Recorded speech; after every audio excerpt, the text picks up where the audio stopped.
काळ जसा जसा पुढे सरकत होता तसतसं या सगळ्या नात्यांमधलं खोटेपणा हळूहळू वर येत लागला.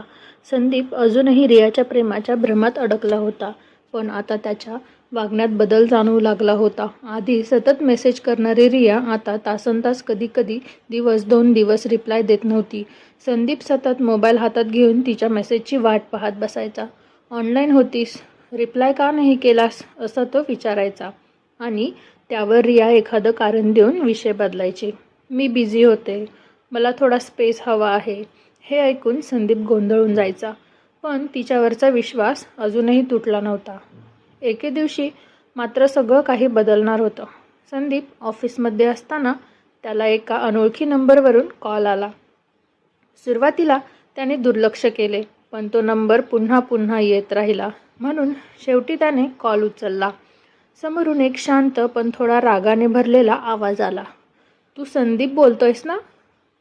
रियाला ओळखतोस? संदीप थोडा दचकला, पण म्हणाला, हो ओळखतो. का? त्या व्यक्तीने काही क्षण शांत राहून म्हटलं, मीही तिलाच ओळखतो. आणि तू एकटाच नाहीस. हे ऐकून संदीपच्या अंगावर काटा आला. त्याने विचारलं, काय म्हणायचं आहे तुम्हाला? तेव्हा त्या व्यक्तीने सांगितलं, ती माझ्याशीही असंच बोलते जसं तुझ्याशी. माझ्याकडूनही पैसे घेतलेत आणि अजून 2 लोकांना मी स्वतः पाहिले तिच्यासोबत. संदीपला विश्वास बसत नव्हता. त्याने फोन ठेवला, पण त्याच्या डोक्यात हजारो विचार चालू होते. त्याला वाटलं कदाचित हा कोणीतरी खोटं बोलत असेल, पण मनात शंकेचं बी पेरलं गेलं होतं. त्याने लगेच रियाला कॉल केला, पण तिने कॉल उचलला नाही. काही वेळाने तिने मेसेज केला, मी बिझी आहे, नंतर बोलू. हीच गोष्ट त्याला अजून अस्वस्थ करून गेली. त्या रात्री संदीपने ठरवलं की सत्य शोधायचंच. त्याने रियाचं सोशल मीडिया प्रोफाईल बारकाईने पाहायला सुरुवात केली. त्याला काही फोटो दिसले जे आधी त्याच्या लक्षात आले नव्हते. वेगवेगळ्या ठिकाणी, वेगवेगळ्या लोकांसोबत. काही कमेंट्स पण होते जिथे वेगवेगळे पुरुष तिला मिस यू, लव्ह यू असं लिहित होते. त्याने मन घाबरून गेलं. त्याने एक एक प्रोफाईल उघडून पाहिलं आणि त्याला जाणवलं की हे सगळं काहीतरी वेगळंच आहे. दुसऱ्या दिवशी त्याने अचानक रियाला न सांगता तिच्या सांगितलेल्या ॲड्रेसवरती जाण्याचा निर्णय घेतला. त्याच्या मनात भीती होती, पण सत्य जाणून घ्यायची गरज त्याला तिथे खेचून घेऊन गेली. तो त्या ठिकाणी पोहोचला आणि जे त्याने पाहिलं ते पाहून त्याचा पूर्ण विश्वास तुटला. रिया एका दुसऱ्या माणसासोबत हसत खेळत बसली होती. ती त्याच्याशी अगदी तसंच वागत होती जसं ती संदीपशी वागत होती.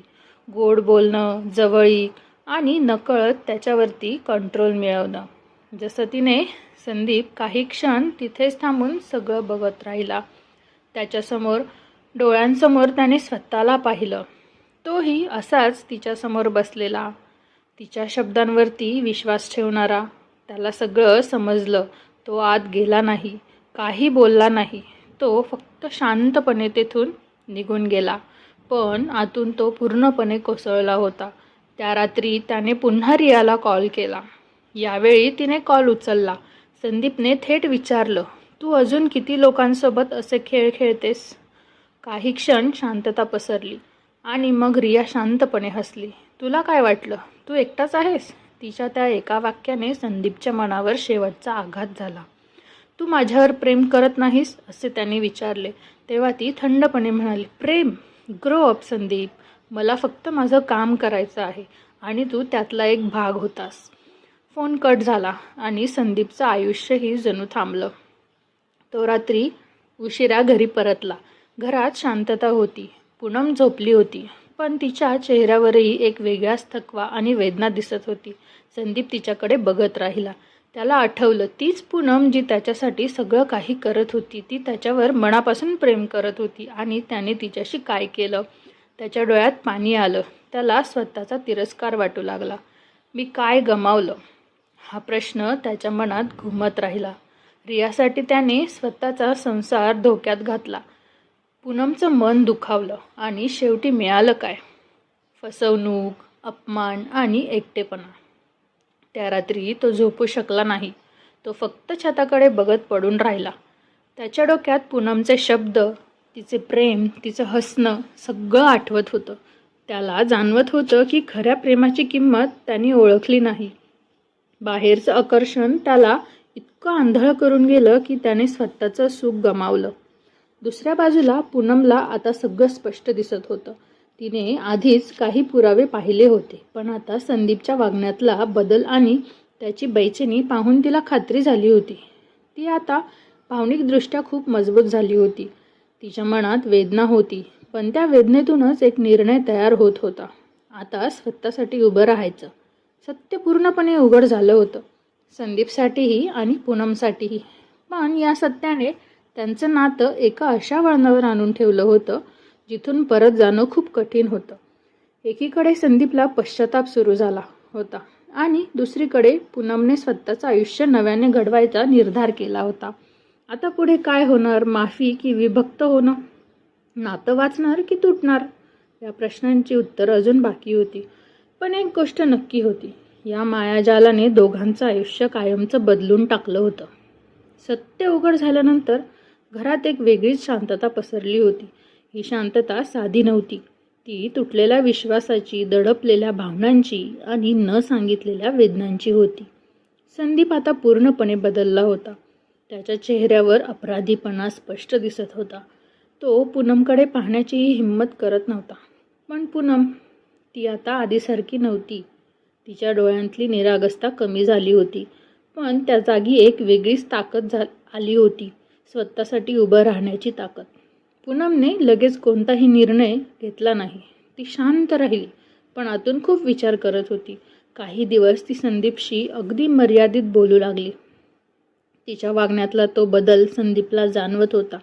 तो बोलण्याचा प्रयत्न करायचा, पण ती फक्त आवश्यक तेवढंच उत्तर द्यायची. तिच्या त्या शांततेत त्याला त्याच्या चुकीची जास्त जाणीव होत होती. एक दिवस शेवटी संदीपने धाडस करून तिच्यासमोर माफी मागितली. मी खूप मोठी चूक केली आहे, मला माफ कर. मी पुन्हा कधीच असं करणार नाही. त्याचा आवाज थरथरत होता. डोळ्यांत पाणी आलं. पण पूनम यावेळी सहज वितळणारी नव्हती. ती शांतपणे त्याचं बोलणं ऐकून घेत होती. तिच्या मनात अजूनही प्रेम होतं, पण त्या प्रेमावरचा विश्वासाला घाव बसला होता. ती म्हणाली, माफी मागणं खूप सोपं असतं, पण विश्वास परत मिळवणं खूप कठीण असतं. त्या एका वाक्याने संदीप गप्प झाला. त्याला समजलं की फक्त शब्दांनी आता काही होणार नाही. त्याला स्वतःला सिद्ध करावं लागणार आहे. त्या रात्रीनंतर पूनमने एक निर्णय घेतला. संदीपला त्याच्या चुकीची खरी किंमत समजायला हवी. काही दिवसांनी तिने त्याच्यासमोर शांतपणे एक फाईल ठेवली. संदीपने ती उघडली आणि त्याच्या डोळ्यांसमोर डिवोर्स पेपर दिसले. त्या क्षणी त्याच्या पायाखालची जमीन सरकली. पूनम, हे काय आहे? तो थरथरत म्हणाला. पूनमने शांतपणे उत्तर दिलं, हे तुझ्या निर्णयाचे परिणाम आहेत. जेव्हा तू दुसऱ्या कोणासाठी आपलं नातं तोडलंस, तेव्हाच हे सुरू झालं होतं. संदीप पूर्णपणे कोसळला. तो तिच्या पायाशी बसून रडू लागला. मला एक चान्स दे, मी सगळं ठीक करेन. मी बदललो आहे, तो वारंवार म्हणत होता. पण पूनमने यावेळी तिचं मन कठोर केलं होतं. ती म्हणाली, तू बदललास हे मला पाहायचं आहे, ऐकायचं नाही. तिच्या त्या शब्दांनी संदीपला समजलं की ही फक्त भावनांची परीक्षा नाही, तर त्याच्या वागण्याची खरी कसोटी आहे. त्या दिवसापासून एक वेगळाच प्रवास सुरू झाला. संदीप रोज प्रयत्न करू लागला. तो घरात लक्ष देऊ लागला, पूनमशी नीट बोलू लागला, तिच्या छोट्या छोट्या गोष्टींची काळजी घेऊ लागला. पण पूनम लगेच त्याला ॲक्सेप्ट करत नव्हती. ती सगळं पाहत होती, निरीक्षण करत होती. तिने स्वतःला पूर्णपणे बदललं होतं.